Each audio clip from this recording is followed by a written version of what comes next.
اشتغلت الحمد لله، اتعينت ومضيت العقد، حضرت ورقك ورايح اول يوم في الشغل ليك. طيب هتعمل ايه في اول 90 يوم؟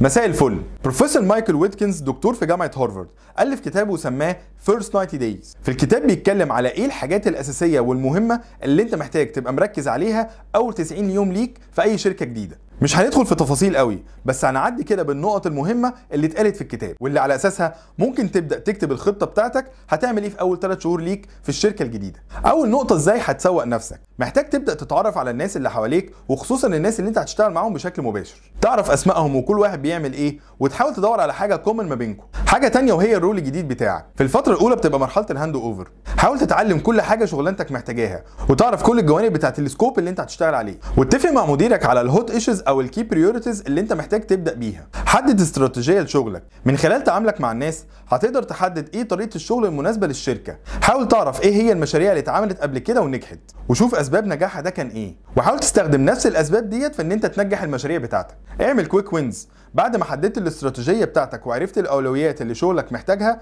ابدا اشتغل على الحاجات الصغيره اللي انت تقدر تخلصها بسرعه، منها تبقى بتحقق نجاحات سريعه ومنها الناحيه الثانيه تبقى بتوري لمديرك الكابابيلتيز بتاعتك. ده غير انت هتبدا تبني ثقه ما بينك وبين مديرك. لو انت رايح على مانجيريال ليفل لازم تحط استراتيجيه ازاي هتتعرف على فريق العمل بتاعك وازاي هتعرف قدراتهم ونقاط القوه اللي عندهم عشان هتستخدمها بعد كده وانت بتوزع الشغل عليهم. اول 90 يوم ليك في الشغل مهمين جدا لانك من خلالهم بتبدا تثبت نفسك وبتبدا كمان تتعود على مكان شغلك الجديد بشكل اسرع وتتعرف على الناس اللي حواليك. ونشوفكم الحلقه الجايه.